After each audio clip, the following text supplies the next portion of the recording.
Oh, and welcome to this edition of Counselor's Corner. We are in the process of going through the 5 temperaments across the temperament spectrum. We've already looked at the melancholy, we've looked at the choleric, we looked at the phlegmatic, and this edition, we're going to take a brief look at the sanguine.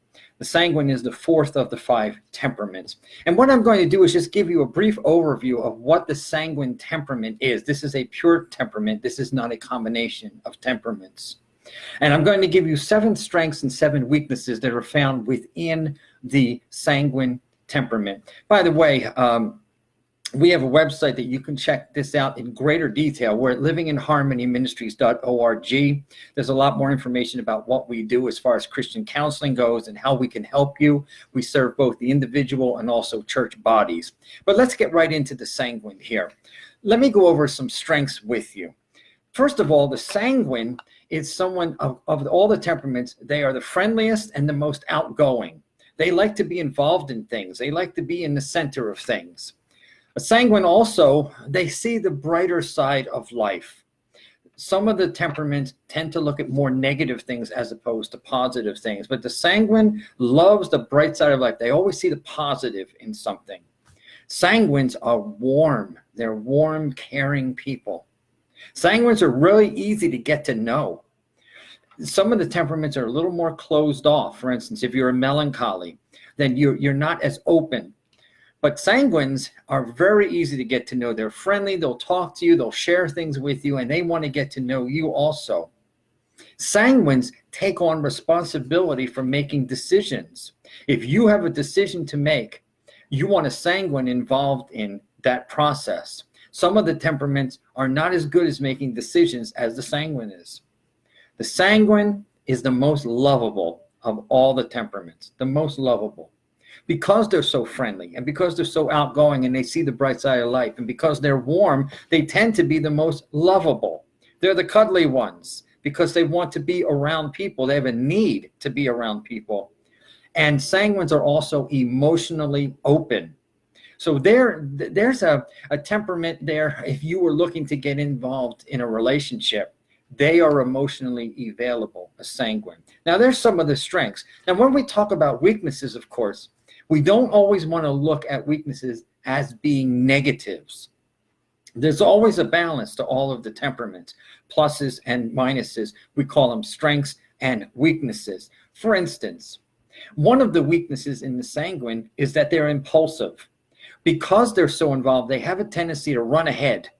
They have a tendency to do things maybe a little too quick. So they're impulsive. They jump right in. And sometimes, even though they're good about making decisions, they can sometimes jump in without knowing all of the facts.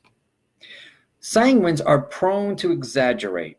Some of the temperaments will barely tell you anything about themselves because they're quiet and more standoffish. A sanguine will tell you about themselves and then more. They have a tendency to just exaggerate about themselves. Sanguines happen to be very demanding people. That's not necessarily, we have it listed as a weakness, but that doesn't necessarily mean that it is a weakness. There's nothing wrong sometimes with being demanding. It sometimes requires someone who is demanding to get things done or put things in order, but it can be a weakness if it goes overboard too far, and then you become so demanding that you start alienating people. So that's something that we have to watch within the sanguine temperament. Sanguines are very prone to jealousy because they are so involved, because they do get involved in people's lives. They can often be put off if you're paying attention to someone else rather than them. There is a jealousy element to the sanguine. When they are inactive, because they are so involved and they're so emotionally available and they want to be involved in the decision process and seeing the bright side of life, inactivity to a sanguine causes stress. For some, like the melancholy or the phlegmatic, they realize they have a certain energy level, and so they tamp down on that. But the sanguine is always going, and because of that, if they're not going, if it's inactivity, if they have nothing to do, nothing scheduled, no decisions to make, no goals to reach, they can get very stressed out. Where a melancholy is grateful for the fact that they can just take it easy. A sanguine, they're And they are prone, how do I want to say this? They're prone to temper tantrums. I'm just going to say it. The sanguine, because they're so charged up emotionally, not only are they can be jealous and impulsive, but they can throw a temper tantrum. There are some temperaments that are not quite that rigid. But if you come across a pure sanguine, you can expect them to every once in a while maybe kind of stomp their feet or walk off in a fit of upset or jealousy, and they have a temper tantrum. They are the least disciplined and organized of all of the temperaments. You may think, now that doesn't make sense because they're friendly, they're outgoing, they like taking on responsibility to make decisions. Yes, they do. But while they're doing that, they're running at such a pace that they can be disorganized and they don't always think things out. That's where the impulsivity comes in with the sanguine.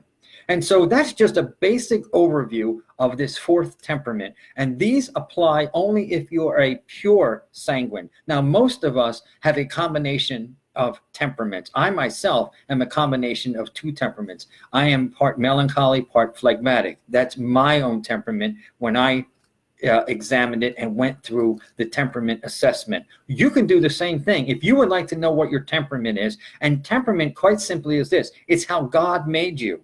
It's not your personality. It's not your characteristics. It's how God made you. And how God made you with certain temperaments, they don't change. Life changes.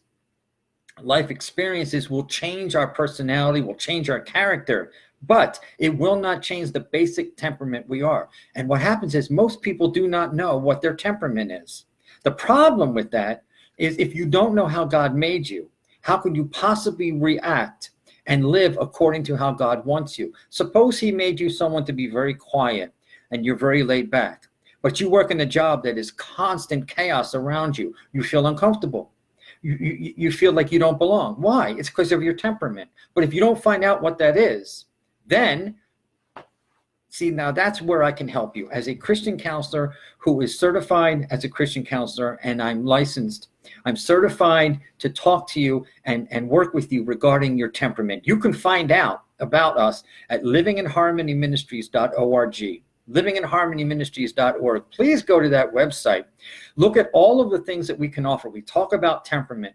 I am taking on new clients. We still have room in the schedule where if you need some Christian counseling, some biblical counseling, pastoral counseling, I am available to help you.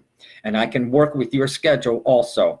But we also have other things going on there. Here at the end of the year, we're moving into a new year, and we're grateful and we're thrilled and we're happy about what God is doing through this ministry. I encourage you to visit us, livinginharmonyministries.org. And this also, if for some reason this is not for you, please feel free to share this with someone else. There are a lot of people out there that could use Christian counseling that would be interested in finding out what their temperament is. And so if this is not for you, please do us a favor and share it with someone else, will you?